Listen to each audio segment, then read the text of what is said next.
All right. Thank you for joining us for another episode of our podcast, Redeemed. We are working through the Chronicles. Second Chronicles, actually. The Second Chronicles. The Second Chronicles.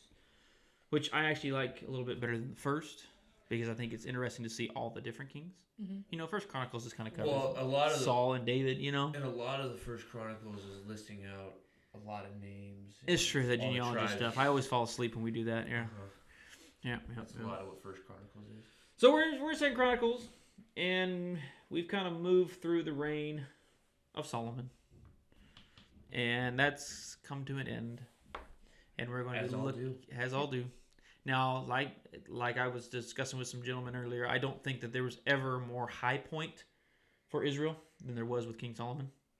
Yeah. I don't think the nation was ever more rich, was ever more prosperous, was ever more peaceful. Yeah. Thanks to the groundwork of David and then the wisdom of Solomon with those two things put together. I agree, it's the peak. And now we're approaching the downfall.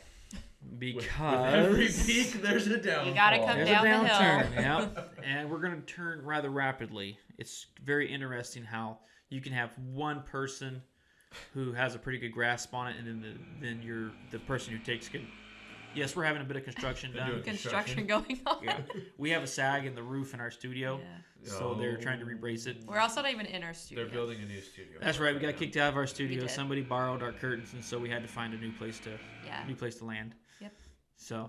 And there's construction going on. There is construction going on, but that's okay. We're expanding. It'll be better than ever next time. We'll do an MTV Cribs of the new studio when it's done. He's so disappointed. Anyway, back to what we were saying. So we're fixing to start the downturn, and of course this is because of the choices that Solomon made when he was half-hearted for the Lord and began following the gods that his bajillion wives had. Yeah, and I'm not lying. There was a bajillion wives. Yeah, Bugazillion. It was Bugazillion. Large. How many zeros? 39 zeros. 39 zeros. You're welcome, Dad. He's not listening. No. And so anyway, because of that, and he didn't stay faithful to God wholeheartedly, God is going to start the process of ripping the kingdom in half, and we see that happen with his son. Okay, so that kind of sets the stage for where we're going.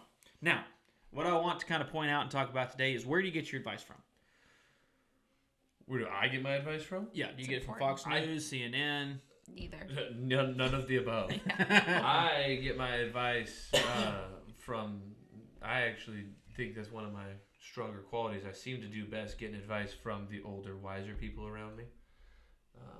Not too often am I going to my friends for advice, because I know me and I'm dumb, and I know my friends and they're dumb. Yeah. So why would I go to them That's for fair. advice? I agree with you. That's one of the things that I've always done, is I've always gone to some of the older people that I know. And I don't want to say like they're ancient, because they're not. They are.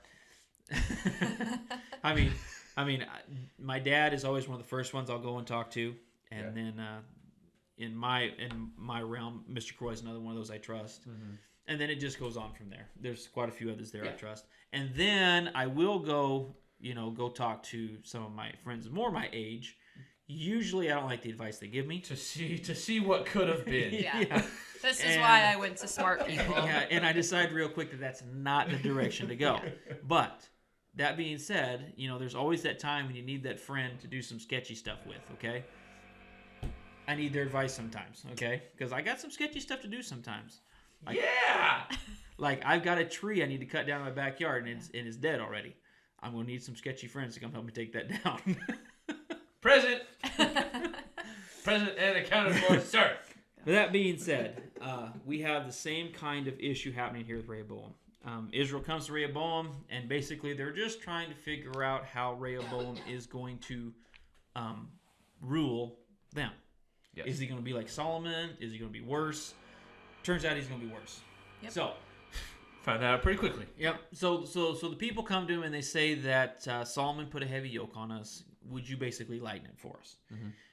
Rehoboam, which is Solomon's son that took over as king, takes that to the elders that were serving Solomon, his dad, for many years, and things were good. Okay. He asked them their advice, And they tell him basically that he should listen to the people, lighten the yoke a little bit, and then these people will be faithful to serve you for the rest of your time. Yep. Sounds like good advice to me. Makes sense. Yep. Because, I mean, what are you trying to do when you first become king? You're trying to make a good impression. Yep, and you want people on your side. Absolutely. If they're not on your side, they're just going to cause you trouble. Yep. Okay?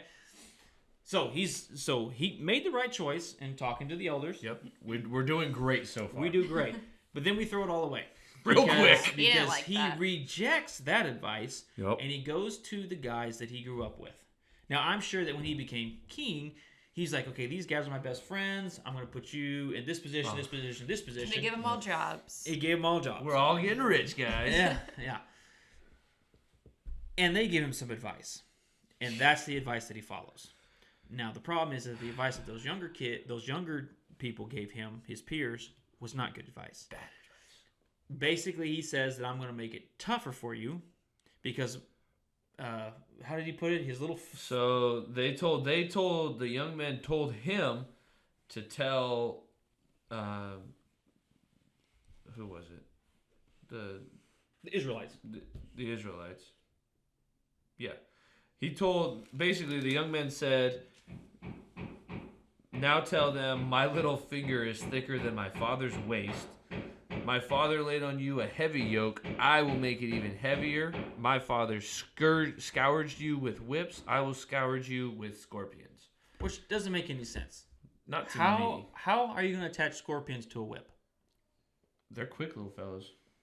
Yeah, and Are I don't they want to dead catch already? them. They have to be, right? So you got to humanely kill a scorpion because you can't just like smash it. you're not going to attach it to a whip. It has to be a metaphor, right? Has to be. I feel like that's one of those situations where they all looked at each other like, yeah, that was awesome. that was good advice. That was really cool. I nailed that. Great way to finish that. Way to bring that home, Chad. You too, Brad. Great work, guys. You get a raise.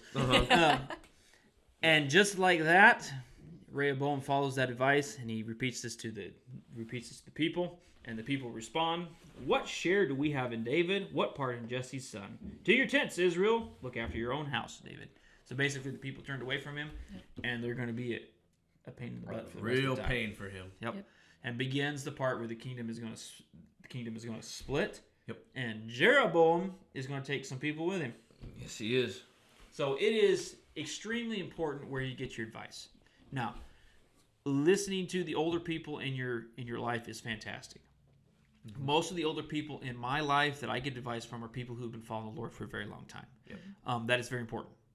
It's an important step. Yes, because they are basing the decisions that they have made off of the Bible. Yes.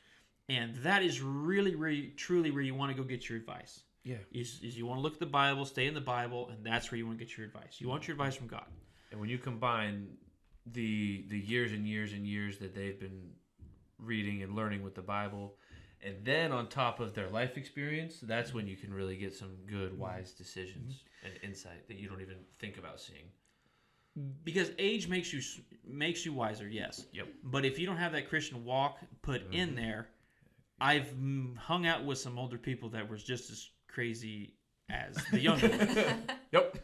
And their advice wasn't any better. Yeah. Okay, you got to have that crucial step of having that Christian walk in there. Absolutely. And I've always tried to surround myself with those people who are following the Lord, and those are the ones that I go for advice. Yes. You know what I'm saying? Now, I bet you if Jeroboam had taken 5 minutes to just pray about this and ask the Lord for his opinion on what to do, he probably would have landed with the elders. Yeah. Yep. You know what I'm saying? So there's something to be said there, too. Sometimes we take God out of the equation and we just make decisions on our own because that sounds good. Yeah, When this was a pretty crucial decision, and I don't see him ever consulting the Lord. No. You know, we need to consult the Lord when it comes to making life-altering decisions. Okay, and even small decisions. That's the beauty. God wants to know both. Yep. Yeah, he wants to help with all of the decisions. Thank goodness. Yep. 'Cause I can't make Absolutely. decisions. I can't be held I responsible. can't make decisions, and I really can't make good decisions. I'm not an adult. Yep. I need a grown up. Yeah. So I am very grateful for the people that God has put in my life that I can actually get advice from. Yes. That I have these people that have followed the Lord for many, many years, and they do have sound advice. But more than that, as redeemed Christians, we need to make sure that we bring everything before the Lord and ask His opinion. And you're going to be surprised that through prayer and reading the Bible, you're going to find the answers to those big questions you're asking, and you'll find the right advice. The Bible is just full of good advice. It's true. So It's a fact. That's why it helps to read that thing every now and then. absolutely. So Mix that in. My advice to you is to keep your nose in the Word. Circle yourself with some people who are also in the Word on a daily basis. Yep. And those are the people you should go to if you have questions. All right. Have a wonderful week. We'll see you next time.